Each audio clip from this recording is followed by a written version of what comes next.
Tehran is choking, not metaphorically, but literally.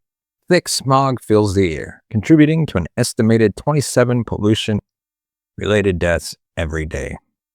Traffic never stops. Excuse me.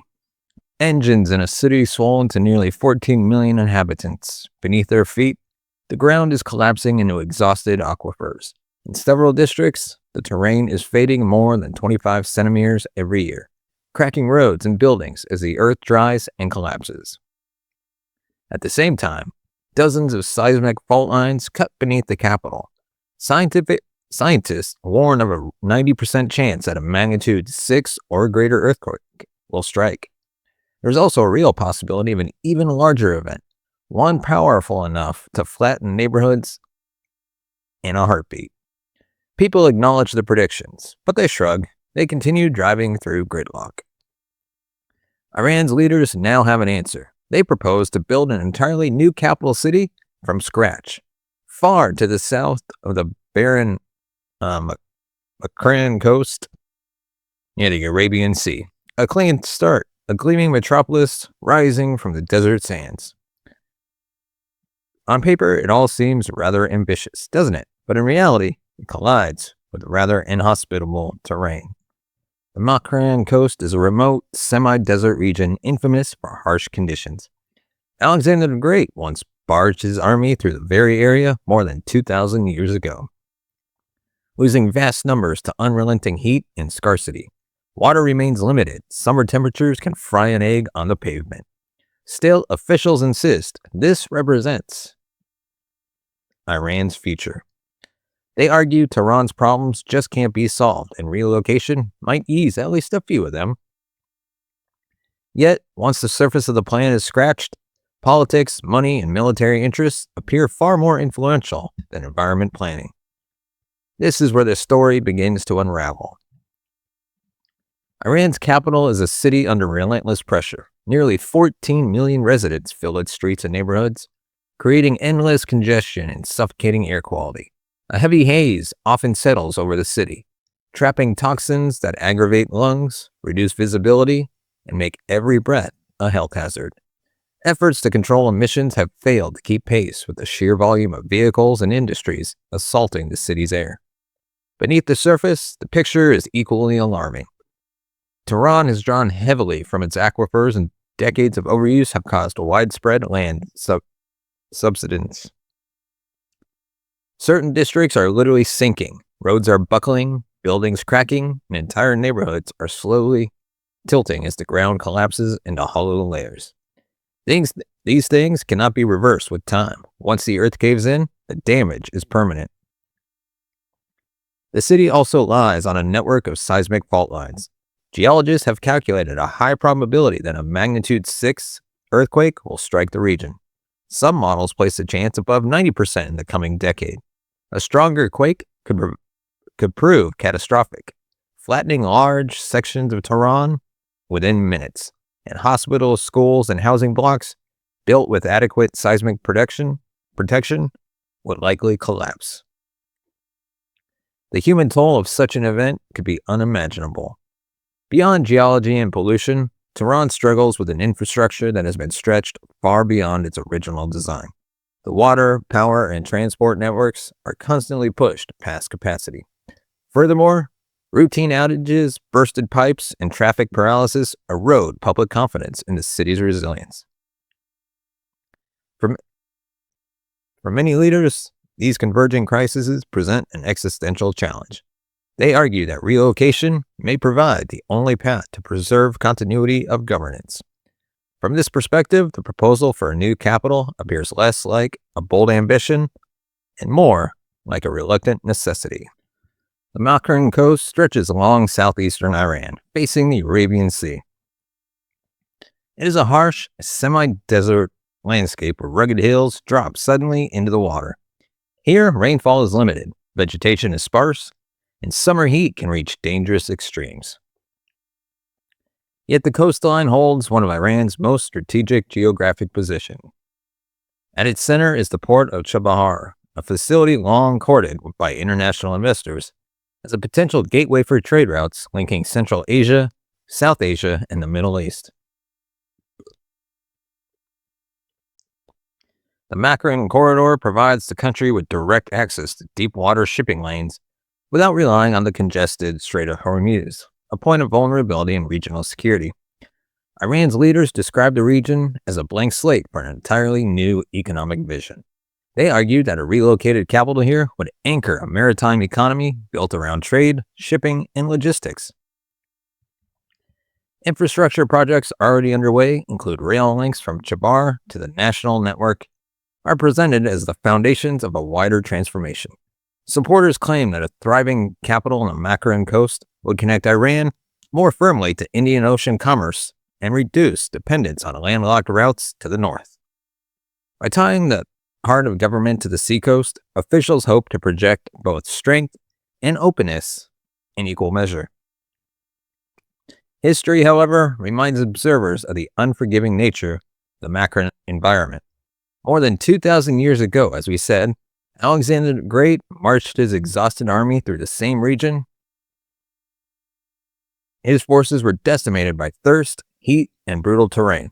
The desert consumed thousands before the campaign ended. That episode remains a stark warning about the limits of ambition in this landscape. Water scarcity, extreme temperatures, and isolation continue to define the region.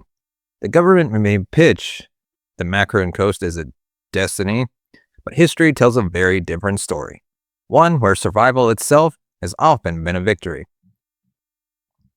The idea of moving Iran's capital city, it's not a new one. Long before leaders raised the prospect, earlier governments had explored similar paths. During the late years of the monarchy, advisors occasionally floated proposals to decentralize Tehran's authority. Although the political turbulence leading to the revolution prevented serious progress, the memory of those early discussions lingered, reappearing during subsequent administrations when Tehran's growing problems became too difficult to ignore. During Mahmoud Ahmadinejad's presidency in the 2000s, a more aggressive decentralization policy took shape. His government instructed several ministries and state institutions to relocate selected offices outside of Tehran.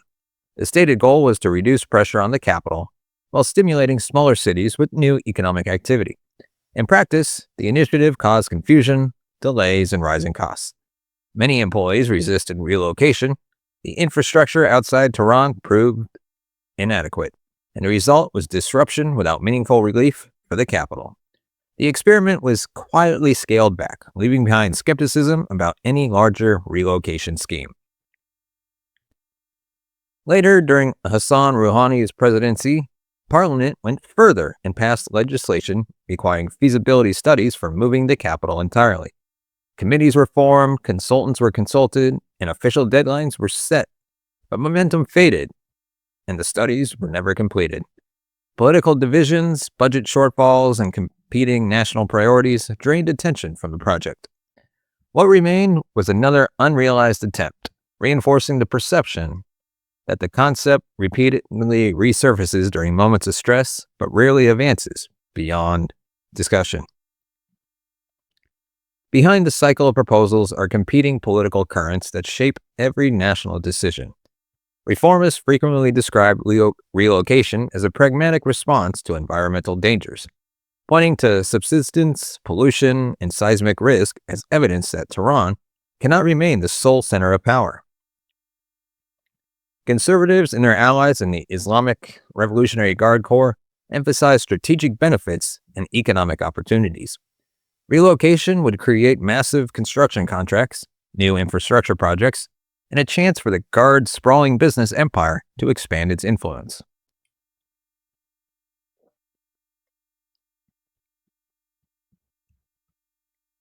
Each faction frames the idea to match its agenda, but both acknowledge that no relocation can proceed without approval from the supreme leader.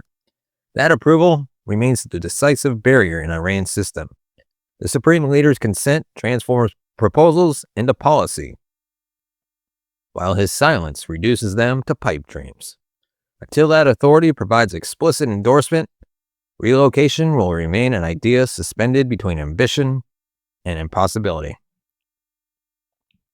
Relocating Iran's capital from Tehran to the Makran Coast would demand resources of unprecedented scale.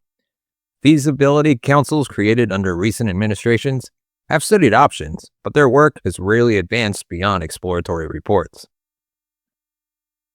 For more than 10 years, political disagreements, inconsistent funding, and weak mandates have left the idea suspended without a concrete plan. Cost projections underline the difficulty. The most widely cited estimates place the total between 77 billion and 100 billion US dollars. Iran's gross domestic product in 2023 stood at roughly $388 billion. By that measure, relocation could consume 20 to 26% of a single year's national output. Even if spread across 2 decades, the state would need to commit $3.8 to $5 billion annually, equivalent to nearly the entire $4.5 billion allocated to health services in 2022. This diversion would touch every sector of the economy and leave little margin for other priorities.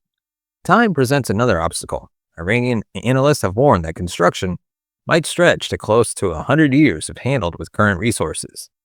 They note that housing, transport, utilities, and administrative complexes cannot be delivered quickly. International comparisons reinforce these warnings. Egypt's new administrative capital began in 2015 with an initial budget near $45 billion. Yet by 2024, it had already surpassed $58 billion, while remaining incomplete. Indonesia announced its Nusantara capital in 2019 with an estimated $33 billion. But 5 years later, progress covers only a fraction of the original plans. Both countries have larger economies than Iran, but they have both struggled to meet their targets. Therefore, infrastructure requirements in Makran are daunting. The region's main port, Chabahar, handled under 5 million tons of cargo in 2022, while Karachi, across the border, processed more than 40 million tons. A relocated capital would need desalination capacity of at least 500,000 cubic meters of water per day to meet urban demand. Energy consumption could surpass 1,000 megawatts, yet the current grid remains unreliable. Roads, railways, airports, and digital networks would all need to be created from the ground up. With projected costs exceeding 100 billion US dollars, timelines stretching towards a century, and infrastructure deficits managed in megawatts and millions of tons, feasibility appears remote. The vision is optimistic, but the math suggests that the plan rests on a rather unstable foundation. Now, relocating Iran's capital would not only be a Herculean domestic project, but also a regional statement. Supporters argue that moving the seat of power from Tehran to the Makran Coast would strategically distance the government from potential northern threats. Tehran sits less than 150 kilometers from the border with the Caucasus, a region often caught between Russian, Turkish, and Western interests. Relocation to the south would place the political center further from these northern pressures, theoretically reducing vulnerability to military confrontation or spillover from regional conflicts. Another argument highlights the country's troubled southeast. The Makran region borders Sistan and Balochistan province, which has long experienced insurgency, drug and human trafficking, and social unrest. By placing the capital in this area, the government could reinforce oversight, expand economic opportunities, and project authority. Supporters believe that presence of the political elite, combined with military infrastructure, could discourage separatist activity. Critics, however, note that relocating a capital into a restive region could deepen tensions rather than resolve them, particularly if local communities perceive the move as an instrument of control rather than development. The coast itself prevents additional strategic considerations. A capital city near the Gulf of Oman would lie within 70 kilometers of Pakistan and within direct reach of Indian Ocean shipping lanes. This position could strengthen Iran's maritime presence and reduce reliance on the Strait of Hormuz. Like we mentioned, a choke point where roughly 20% of the world's oil passes each day. Chabahar, the nearest major port, has already attracted foreign interest, including investment agreements with India aimed at building rail and shipping corridors that connect landlocked Afghanistan and Central Asia to the sea. Supporters frame relocation as a way to accelerate these projects and tie Iran more deeply into regional trade. International precedents send both encouragement and caution. While many nations attempt capital relocation as a symbol of national renewal, few achieve meaningful change. Without the resources or political capital to follow through, Iran's plans may remain more performative than transformative. For Iran, the parallels matter, but the mismatches matter more. Unlike Egypt or Indonesia, Iran faces heavy sanctions, limited foreign investment, and greater regional instability. A southern capital might promise strategic reach, but would also expose the government to new maritime threats and intensify dependence on fragile border regions. Now, the proposal to relocate Iran's capital city from Tehran to the Makran Coast is framed by supporters as a solution to multiple crises. Yet a closer examination reveals overwhelming challenges that could easily transform the project into an expensive failure.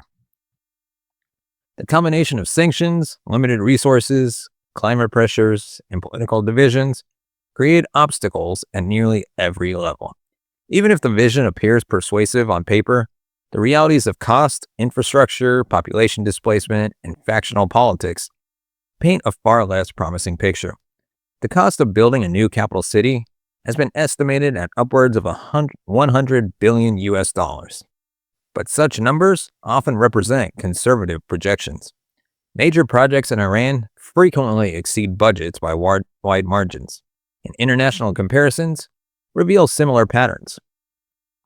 Egypt's new capital city exceeded $58 billion after less than a decade, while Indonesia's project has already seen its cost revised from $33 billion to over $40 billion before substantial completion.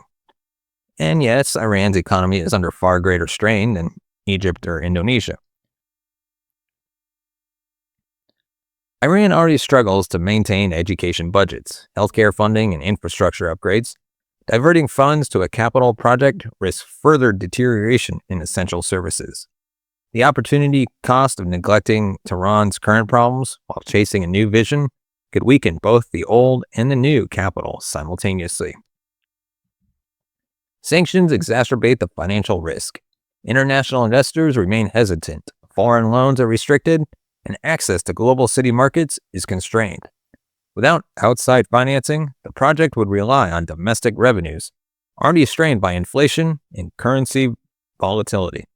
A prolonged attempt to fund relocation under sanctions could destabilize Iran's economy, leading to inflationary spirals or public discontent over diverted resources.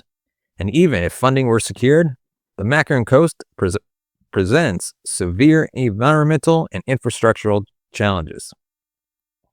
Unlike Tehran, which benefits from partially existing networks, Makran would require systems built entirely from the ground up. Water represents the most urgent problem. The region lacks significant reservoirs or rivers, meaning desalination would provide the only sustainable option. Estimates suggest that for a city of 500,000 to 1 million residents, they would need at least 500,000 cubic meters of desalinated water daily. Constructing and maintaining such facilities would demand billions annually, while energy costs for desalination would strain Iran's already overburdened power grid. Climate adds further obstacles. Summer temperatures in parts of southeastern Iran regularly exceed 45 degrees Celsius or 113 degrees Fahrenheit. And combining temperature and humidity have reached levels considered unsafe for human habitation. Studies have projected that certain areas of the Persian Gulf could become periodically uninhabitable by 2050 due to extreme heat waves. A capital placed in such an environment would require massive, constant cooling infrastructure. This dependence on air conditioning and water imports would leave the city perpetually vulnerable to energy or infrastructure disruptions.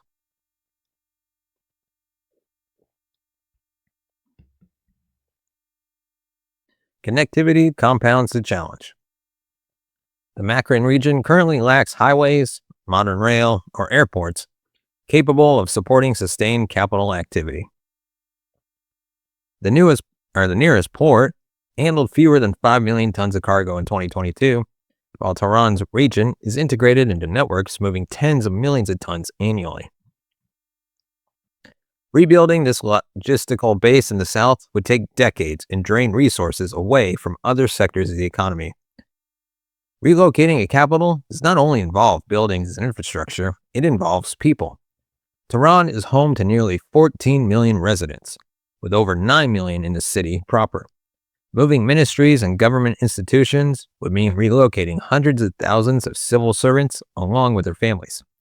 Even if 300,000 employees were transferred, the total displaced population could exceed 1 million people once dependents are included. Such a move would disrupt established communities. It would mean that families would be asked to abandon homes, schools, universities, and hospitals that have developed over generations. Many would resist relocation, leading to talent loss as experienced employees refuse to uproot their lives. In the new capital, early settlers would face limited services, scarce housing, and harsh conditions. Without cultural amenities, advanced healthcare, and diverse employment opportunities, many would choose to maintain residence in Tehran while commuting periodically. This split lifestyle would defeat the purpose of reducing pressure on the capital. And then cultural identity adds another layer of difficulty. Tehran has grown into the cultural and intellectual heart of the country, hosting museums, theaters, universities, and research institutions. Transplanting this vibrant ecosystem into a desert city would require decades, and there is no guarantee that the cultural gravity of Tehran could be replicated elsewhere. Residents of Sistan and I'm going to butcher this, Balochistan province may also view the relocation as an instrument of control, creating further social division rather than unity. Iran's internal political dynamics create another barrier. Reformist politicians often present relocation as a pragmatic response to environmental and seismic threats. Their focus highlights subsidence, pollution, and risk of earthquakes as urgent reasons for change. Conservative factions in the Islamic Revolutionary Guard Corps emphasize the strategic and economic opportunities of massive construction.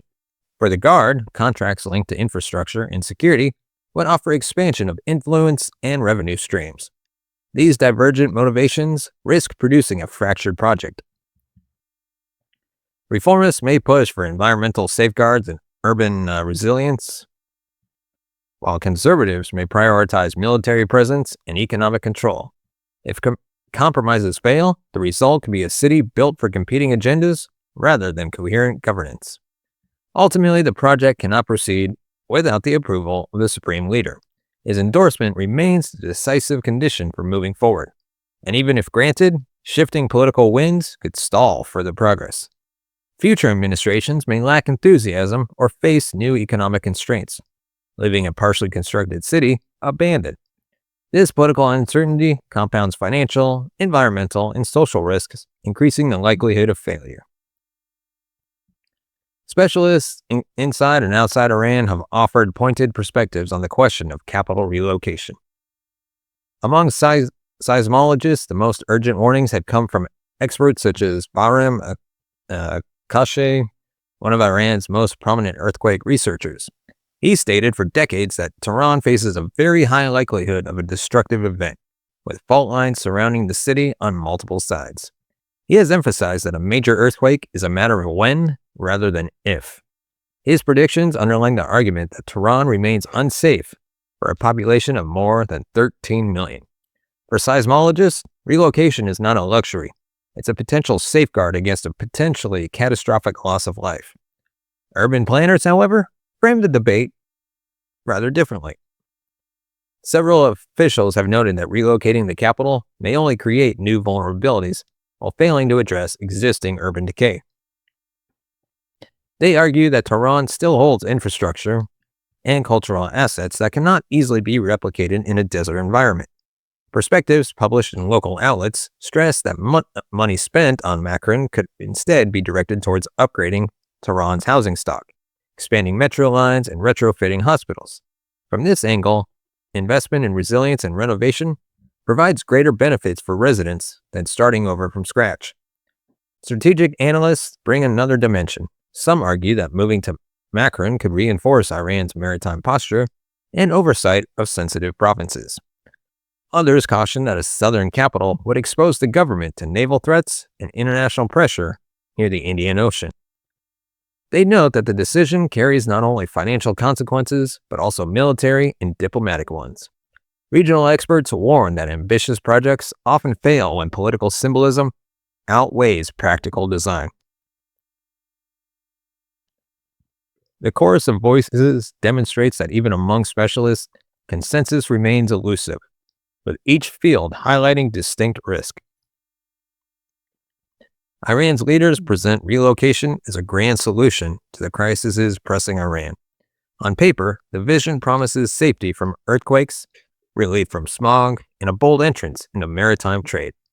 In reality, the challenges of cost, climate, displacement, and politics threaten to overwhelm the promise. A century of spending and uncertainty may deliver not a gleaming capital, but a half-finished monument to misplaced priorities. The contrast between ambition and reality forces a hard question. Is the project a true act of national renewal, or is it a vanity exercise designed to showcase strength without solving underlying problems?